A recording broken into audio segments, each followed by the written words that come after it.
Back at the shuttle, everyone wanted to know what had happened, and everyone had their theories about why the explosive had not had the desired effect. There was also the matter of the shock wave that had rippled across the surface of the hull. That was an unexpected result also. Sergeant Clanton was doing some computations on a piece of paper. I'm not sure we will have enough explosives to destroy the ship if we use any more trying to get into the forward bulkhead. I can set charges to destroy the internal machinery, and normally I would feel confident in being able to disable it. But with the unexpected toughness of the alien metal, I'm not so sure. It has to be totally disabled, or it could blast our shuttle with that laser as we leave, said Dr. Becker. It was possibly unaware of us on our approach, but now that it is surely aware of our presence, it could maneuver to shoot at us once we are seen as a threat.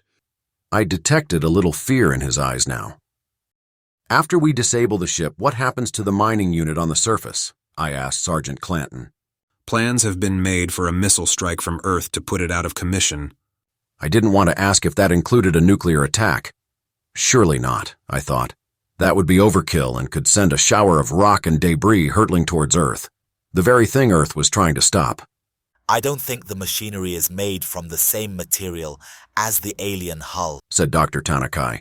There is no reason to make it as resilient as the ship's hull. The hull acts as a barrier to protect the inside of the ship. It has to be tough, but the machinery inside is not exposed to any threat from space debris or micrometeors. I'm not taking any chances.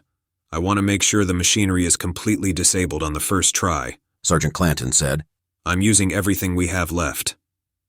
I can maneuver the ship closer to the hatch and keep us positioned just above it without using the magnet grapples. That will reduce your transit time, and we can put some distance between the alien ship and us before the charges go off, commented Commander Douglas. That's a good idea. There could be secondary explosions, and we don't really know what to expect when the charges ignite. But after seeing the effects of our first blast, I think the hull will contain any explosions. The sergeant replied. Should we try to take any samples from the ship? Perhaps some...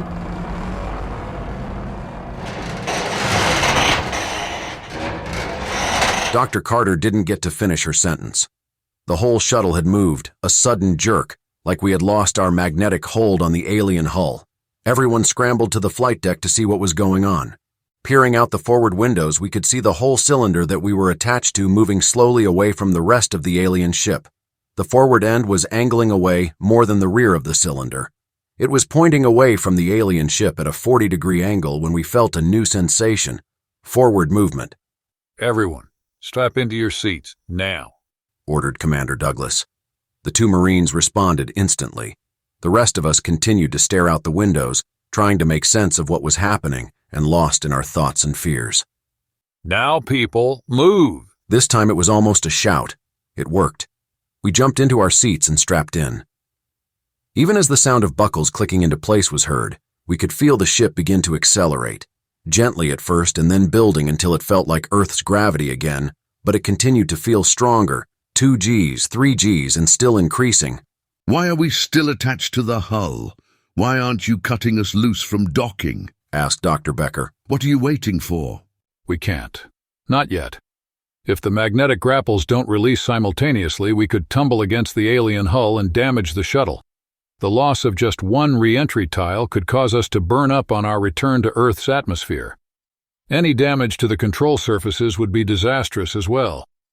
It was not designed to release while moving, Commander Douglas said. Whose design was that? Snorted Dr. Becker.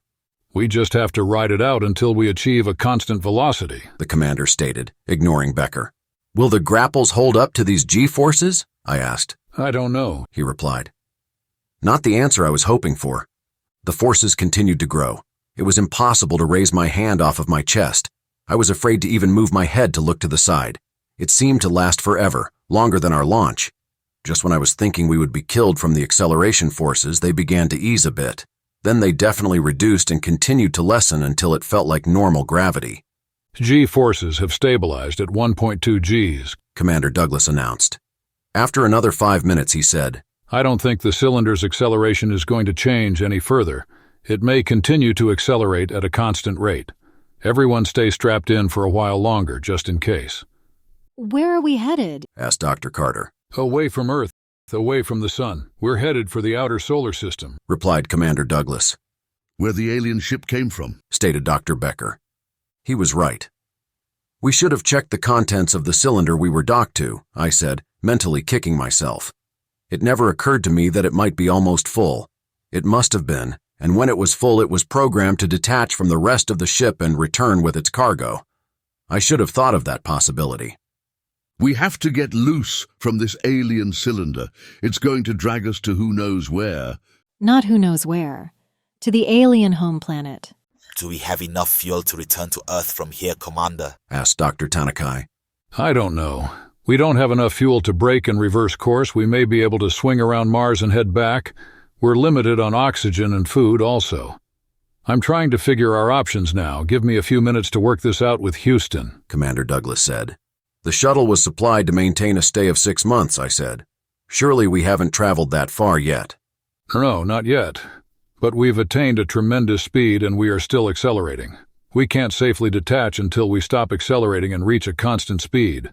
Otherwise, we'll bounce along the hull of the cylinder like a bug along the hood of a car on the highway, Commander Douglas stated. Hopefully, this cylinder will stop accelerating soon and we can get loose from it. We have to decide at what point do we stop waiting, and when does the risk of being towed farther out into space become greater than cutting loose. We all had our private thoughts for a few minutes, each of us trying to comprehend what had happened and looking for a solution. We can wait another 3 hours before we have to make a decision, said Commander Douglas. That's when things changed. It was like being in an accident and time seems to stand still. Suddenly there was a wave of numbness and then a feeling like being frozen in time, or maybe detached from time. It was impossible to tell how long it lasted. It felt like only a moment, but there was nothing to gauge it by. What was that? Did anyone else feel that? It felt like an out-of-body experience for just a moment. Dr. Carter asked. I felt it. It tingled all over and then nothing. Like I was watching a movie and it suddenly paused, said Dr. Tanakai. Everyone was nodding yes. We had all felt it. We have a new problem. The stars have changed. They're not where they should be. We are not where we should be.